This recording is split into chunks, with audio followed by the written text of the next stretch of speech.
نحمده ونصلي على رسوله الكريم أما بعد.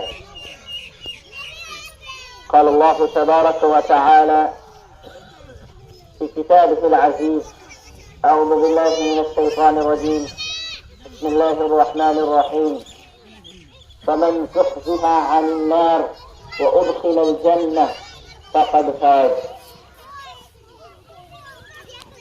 محترم حضرات، سامعین کرام اور ملت اسلامیہ کے فرزندوں، اللہ رب العالمین کا لاکھ لاکھ شکر احسان ہے کہ اللہ رب العالمین نے ہمیں یہ حسین موقع عطا فرمایا جس میں ہم اور آپ اپنی خوشی کا اظہار کرتے ہیں، جسے عید کا دن کہا جاتا ہے۔ عالم اسلام کے چپے چپے میں یہ دن خوشی کے طور پر منایا جاتا ہے۔ یہ دن اللہ رب العالمین کی طرف سے بندوں کے لیے ایک انعام ہے، ایک تحفہ ہے، ایک گفٹ ہے کہ بندوں نے پورے مہینے اللہ رب العالمین کے ذکر و اذکار میں اللہ رب العالمین کے بتائے ہوئے طریقے کے مطابق اپنی زندگی گزاری، تو اللہ رب العالمین نے انہیں گفٹ کے طور پر یہ دن عطا کیا تاکہ اپنے خوشی کا اظہار کریں۔ سامعین کرام، مبارکباد کے مستحق ہیں وہ لوگ جنہوں نے اس پورے مہینے میں اللہ رب العالمین کی اطاعت و تابعداری کی اور رمضان مبارک کے روزے رکھے، یہ مبارکباد کے مستحق ہیں۔ لیکن اس کے برخلاف ان لوگوں کے کئی افسوس کا اظہار ہے جو اس مبارک مہینے کو پایا اور پانے کے باوجود خواب غفلت سے بیدار نہیں ہوئے، بلکہ غفلت میں پڑے رہے، نمازیں چھوڑی، روزے چھوڑے اور اللہ رب العالمین کی نافرمانی میں اپنی اس مبارک گھڑی کو کھو دیا اور ضائع کر دیا۔ سامعین کرام، یہ رمضان کا مہینہ آیا تھا ہماری اصلاح کے لیے، رمضان کا مہینہ آیا تھا ہمیں صحیح راستے کی طرف گامزن کرنے کے لیے، تو ہم صحیح راستے کی طرف گامزن ہو گئے۔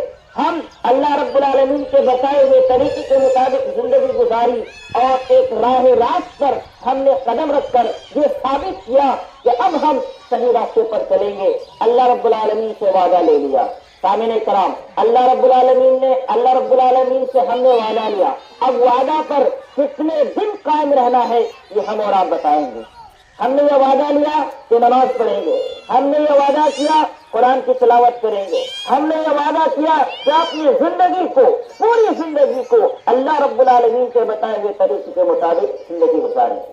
یہ اللہ رب العالمین سے ہم نے وعدہ کیا، لیکن افسوس کے ساتھ کہنا پڑتا ہے یہ ہر سال ہوتا ہے اور ایسا ہی ہوتا چلا رہا ہے کہ رمضان کا مہینہ آتے ہی ہم بالکل پاک صاف ہو جاتے ہیں اور نیکی کی طرف چلے آتے ہیں، لیکن جیسے ہی رمضان کا مہینہ ختم ہوتا ہے فجر کے وقت سے ہی گویا کہ ہمارے اندر وہ حمیت چلی جاتی ہے اور پھر خواب غفلت میں چلے جاتے ہیں، ہمیں چھوڑ دیتے ہیں۔ صدقات خیرات کی بات تو دور کی بات ہے، نماز تک نہیں پڑھتے۔ میرے بھائیوں، میں یہی کہنا چاہوں گا کہ نماز مسلمان پر فرض ہے، نماز ہر بالغ مسلمان پر فرض ہے، نماز سے معاف نہیں، نماز سے آپ کو کسی حال میں فرصت نہیں ہے، نماز تو پڑھنی پڑے گی۔ نماز دین کا ایک ستون ہے، جس ستون کو ہم گرا دے رہے ہیں اپنے خواہشات کی پیروی کرتے ہوئے۔ میرے بھائیوں، رمضان کا مہینہ ہم یہ درس دے گیا کہ ہم نماز پڑھیں گے، نماز پڑھیں گے۔ افسوس کے ساتھ کہنا پڑتا ہے کہ فجر کی نماز میں جاؤ تو پہلے یہ شرط دیکھو پوری نہیں، کیوں؟ حالانکہ رمضان میں پوری مسجد بھر جاتی تھی، لیکن جیسے ہی رمضان ختم فجر کی نماز ہی میں دیکھیے ایک سب مکمل نہیں۔ ایسا کیوں؟ یہ کیوں ہے؟ کیا ہم صرف رمضانی مسلمان تھے؟ کیا رمضان بھر ہم مسلمان رہے اس کے بعد ہماری ذمہ داری ختم؟ ہرگز سے میرے بھائیوں، رمضان کا مہینہ آیا تھا ہماری اصلاح کے لیے، ہم نے وعدہ کیا اللہ رب العالمین سے کہ اللہ رب العالمین ہم سے جو کوتاہیاں ہوئی، ہم سے جو غلطیاں ہوئی اللہ رب العالمین تو معاف کرنے والا ہے۔ تو نے کہا ہے کہ مجھ سے مانگو میں تمہیں عطا کروں گا، تو نے کہا ہے کہ جو بھی مانگنا ہو مجھ سے مانگو، میں تمہاری فرمائش، میں تمہاری عرض پوری کروں گا۔ تو اللہ رب العالمین سے تو ہم مانگیے، کیا ہم اپنے مانگنے کے بعد پھر ہم اتر گئے؟ اللہ رب العالمین یہ پسند نہیں کرتا۔ ہم نے وعدہ کیا تھا نماز پڑھیں گے، انشاءاللہ ہم وعدے پر قائم رہیں گے اور 5 وقتہ نماز ضرور پڑھیں گے انشاءاللہ۔ سامعین کرام، آخر ہماری کامیابی کس میں ہے؟ اگر ہم آپ سے سوال کریں کہ بتائیے سب سے بڑی کامیابی کیا ہے، تو یقیناً ہم میں سے کچھ لوگ کہیں گے سب سے بڑی کامیابی ہے کہ نوکری مل جائے، یہی سب سے بڑی کامیابی ہے۔ کچھ لوگ کہیں گے سب سے بڑی کامیابی ہے کہ عالیشان بلڈنگ بن جائے اور ہم اس میں چین اور سکون کے ساتھ رہیں۔ کوئی کہے گا کہ نہیں، سب سے بڑی کامیابی یہ ہے کہ ہماری پراپرٹی جائیداد اکٹھا ہو جائے، ہمارے پاس پیسوں کی کمی نہ ہو، ہم آرام اور سکون کی زندگی گزارے، یہی سب سے بڑی کامیابی ہے۔ نہیں میرے بھائیوں، سب سے بڑی کامیابی یہ نہیں ہے۔ سب سے بڑی کامیابی کیا ہے؟ سنیے، سب سے بڑی کامیابی کیا ہے؟ اللہ رب العالمین ڈنگے کی چوٹ پر اعلان کرتے ہوئے کہتا ہے وَمَنْ زُحْزِحَ عَنِ النَّارِ وَأُدْخِلَ الْجَنَّةَ فَقَدْ فَازَ، کہ جس نے خود کو جہنم سے بچا لیا اور جنت میں خود کو داخلہ کروا لیا، یہی سب سے بڑی کامیابی ہے، یہی سب سے بڑی کامیابی ہے۔ ہم اور آپ اس دنیا میں آتے ہیں، کھیتیاں کرتے ہیں، کیوں؟ ہم اناج بوتے ہیں، گنے بوتے ہیں، کیوں؟ تاکہ ہم آرام کے ساتھ زندگی گزاریں۔ اس دنیاوی زندگی کے لیے ہم نہ جانے کیا کیا نہیں کرتے ہیں، کیا کیا نہیں کرتے ہیں اس معمولی زندگی کے لیے، اس مختصر سی زندگی کے لیے۔ کیا کبھی ہم نے سوچا ہے اس زندگی کے لیے جس زندگی میں کوئی آپ کا دوست یار مددگار نہیں ہوگا، جس دن باپ بیٹے کا نہیں ہوگا، بیٹا باپ کا نہیں ہوگا، بیوی شوہر کا نہیں ہوگی اور شوہر بیوی کا نہیں ہوگا، ہر کوئی اپنے اپنے فکر میں لگا رہے گا۔ کیا کبھی ہم نے اس دن کے بارے میں سوچا ہے؟ ذرا سوچیے، ذرا سوچیے۔ غفلت کوتاہی میں نہیں۔ آپ مسلمان ہیں، اللہ رب العالمین نے آپ کو عقل دیا ہے، آپ اپنی عقل کا استعمال کیجیے۔ تو یہ دنیاوی زندگی دھوکے کی زندگی ہے، خسارے کی زندگی ہے۔ اللہ رب العالمین اعلان کرتا ہے وَمَا الْحَيَاةُ الدُّنْيَا إِلَّا مَتَاعُ الْغُرُورِ، یہ دنیاوی زندگی دھوکے کا سامان ہے۔ یہ تو ایک خلاف قسم ہے، ایک معمولی شے ہے، صرف انسان کو گزر جانا ہے۔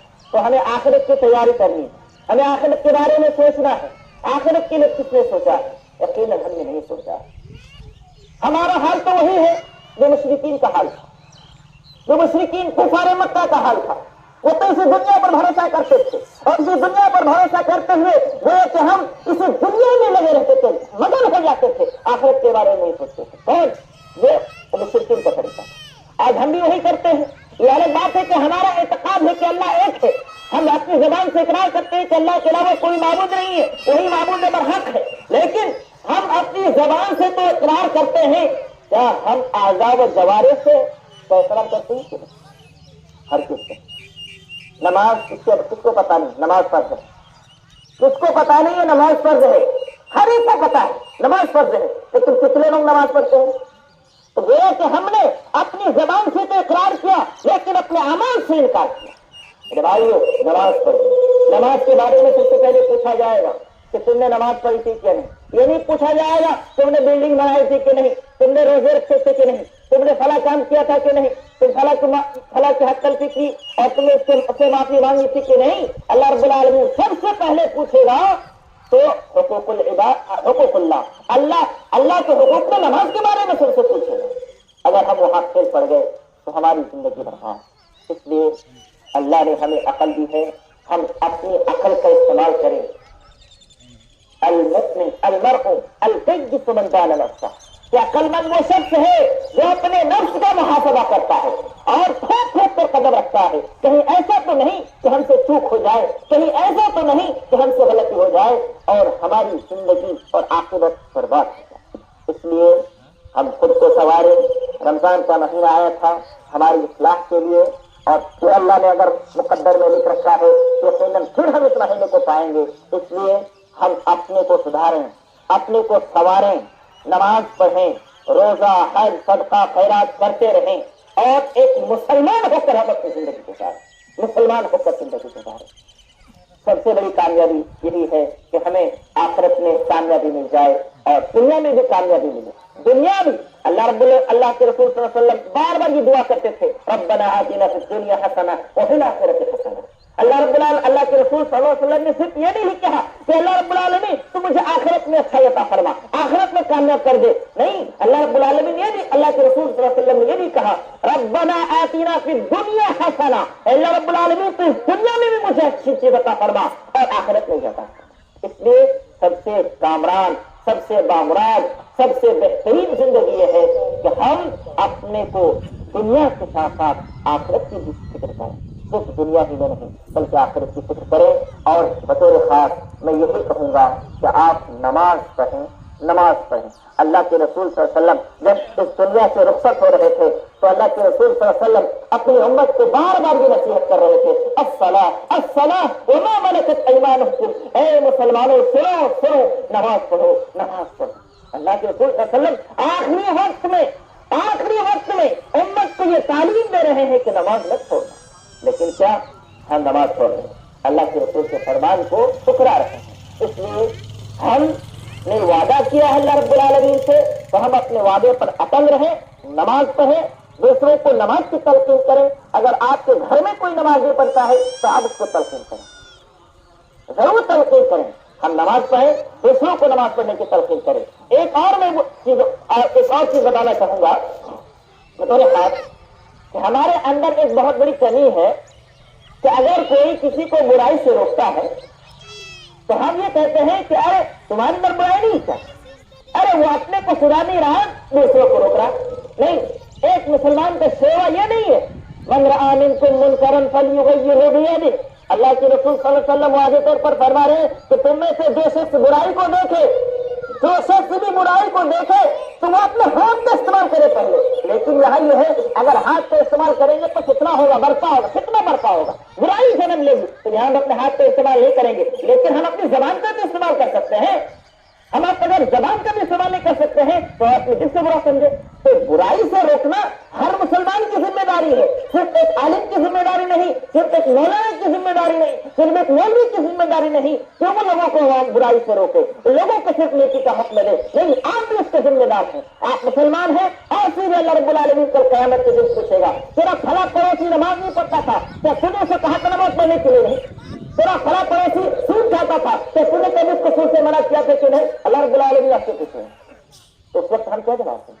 اس لیے ہر شخص ذمہ دار ہے، ہر شخص ذمہ دار ہے، کوئی بھی ذمہ داری سے بری نہیں۔ اس لیے ذمہ داری کا احساس دلائیے، خود کو نمازی بنائیے، دوسروں کو نمازی بنائیے اور لوگوں کو اچھائی کی تعلیم دیجیے۔ برائی ہو رہی ہے تو اس برائی کو ختم کرنے کی کوشش کیجیے۔ اللہ رب العالمین ہمیں سننے سے زیادہ عمل کرنے کی توفیق عطا فرمائے، آمین۔ السلام علیکم ورحمۃ اللہ وبرکاتہ۔